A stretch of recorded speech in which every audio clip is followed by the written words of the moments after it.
Chapter 26, Whistleblowing.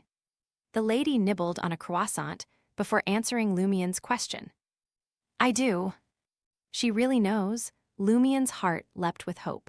He deliberated over his words before asking, using honorifics to show his respect. May I offer to pay a certain price to commission your help in solving Cordu's problem? From his point of view, this mysterious lady woman was much stronger than Lei and her companions. If she agreed to help, the problem with Cordu would be solved, and he and his sister wouldn't have to risk their lives to escape. But he was worried that he couldn't afford the price. Lumien wasn't optimistic that the woman would agree to help, but he felt it was necessary to try. Even if he was rejected, he wouldn't be too embarrassed. He was not a stickler for such things. The woman turned to him and spoke calmly. I can indeed solve the problem here, but the corresponding price is that everything will be destroyed, including you. If you want a better outcome, you can only rely on yourselves. Lumien's eyes widened in disbelief. Could the problem with Cordu be that serious? He searched the woman's face for any sign of jest, but found none. He wasn't surprised or disappointed that she refused to help. What shocked him was the severity of the problem. It could even lead to the destruction of the entire village. He was puzzled and alarmed by the situation. Since she can resolve it, why is it that the entire village will die, while us ordinary people and Beyonders who aren't strong enough capable of producing a better outcome? If he didn't hear back from Novel Weekly by the day after tomorrow, he would urge his sister to leave Cordu immediately. He couldn't delay any longer, even if it meant taking a huge risk. He had to act fast. What's the problem? Lumien pressed, his dignity never a priority. The lady smiled. Me telling you, and you finding out through your investigations, will give rise to completely different results. Lumien gritted his teeth instinctively. He didn't stand her behavior of always holding back something. For some reason, he sensed that peculiar feeling in the woman's eyes, something he couldn't quite put his finger on.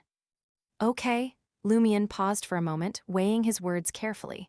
Do you have any information about Madame Pualis? Is she a warlock, a Beyonder? The woman lifted her coffee cup to her lips and took a small sip before answering. Yes, she is. Indeed, Lumien asked further, what pathway, which sequence? The lady's expression turned serious in an instant. It's not a normal pathway. What do you mean it's not a normal pathway? He pressed. The lady smiled. You'll find out later. I want to know now. Lumien struggled to keep his expression in check. Already standing and about to leave, Lumien suddenly remembered something crucial. Madame, how am I supposed to bring those supplementary ingredients into the dream? In the dream ruins, he could only find basic ingredients like red wine and basil in the dream ruins. But for the red chestnut flower and poplar leaf, he would have to collect them in reality. The task wasn't impossible, and Lumien had already thought of a way to borrow them, but he knew it would all be for naught if he couldn't transfer them to his dream. The lady smiled and said, I'll offer you a little assistance again, free of charge. Find those materials in reality, put them on the table in your bedroom before you sleep. I'll help you send them into your dream. She can send those things into my dream? Lumien was first shocked before feeling a wave of relief wash over him. At least his problem was solved. He never thought he'd encounter someone else with the ability to enter the special dream world like he could. Lumien couldn't shake the feeling that his ability to enter dream ruins had something to do with the cryptic symbols etched onto his chest.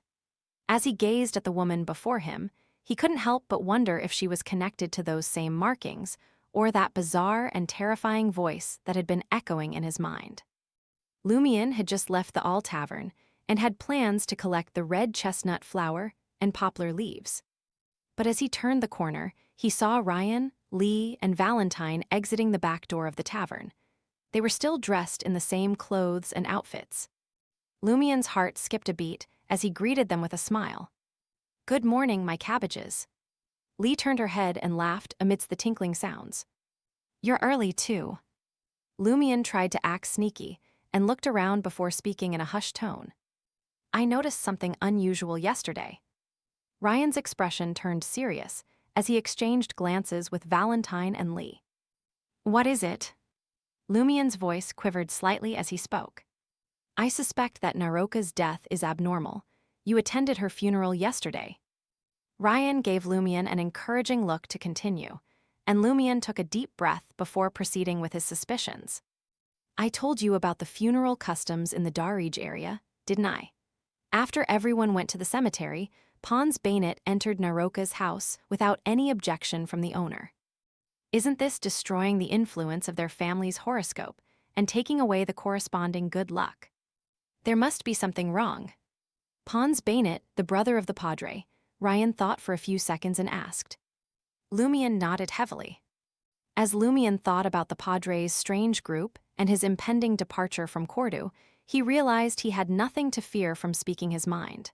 With a deep breath, he declared, "The padre is not a good man." "Why do you say that?" Lee asked with a grin, clearly unsurprised by Lumian's criticism of the padre. Not one for formalities, Lumian launched into a detailed account of a villager who had snitched in Darij and subsequently vanished. His focus was on the accusations against the padre, and he held nothing back. Finally, he said, "I really question how he's a clergyman of the church. One time, I said something that was deemed too real, and I had to hide temporarily in the cathedral. I was about to doze off behind the altar when the padre walked in with Madame Pualis. And let me tell you, they were doing the dirty deed right under the deity's gaze. In the conversation that followed the deed, the padre even lamented to Madame Pualis, saying, 'Why can't a man marry his sister?' Madame Pualis was appalled by his words and begged the padre to repent. However, the padre said, 'Many wealthy families lose their fortunes when their daughters marry and their sons start families. But if a son could marry his sister, these problems would disappear. Unfortunately, the law and morals don't allow it.' The frigid Valentine's face contorted with anger at the news. Is he a servant of God or a servant of the demon? Ryan nodded as if in thought.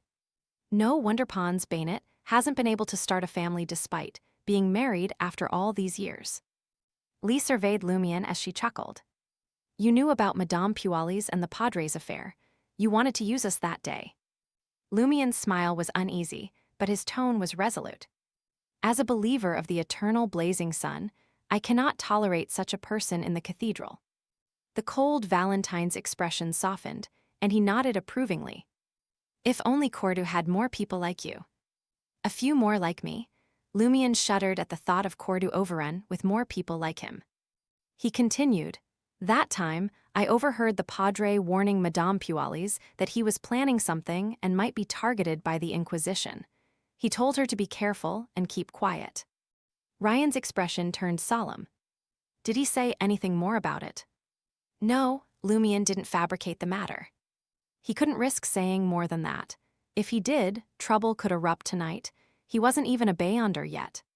After bidding farewell to the trio of foreigners, Lumian spent hours gathering red chestnut flowers and poplar leaves. As the sun neared its apex, Lumian arrived at the village square and made his way to the two-story building where official business was conducted. Most of the villagers had already gathered, eagerly awaiting the selection of the spring elf, an important part of the upcoming Lenten celebration tomorrow. Squeezing through the crowd, Lumian spotted Riamund, Ava, and the others. Is Ava on the list? He asked. Ava remained silent, her agitation palpable. Riamund shook his head. We don't know. She must be on it, interjected Guillaume Barry, a frequent companion of Lumian and the others.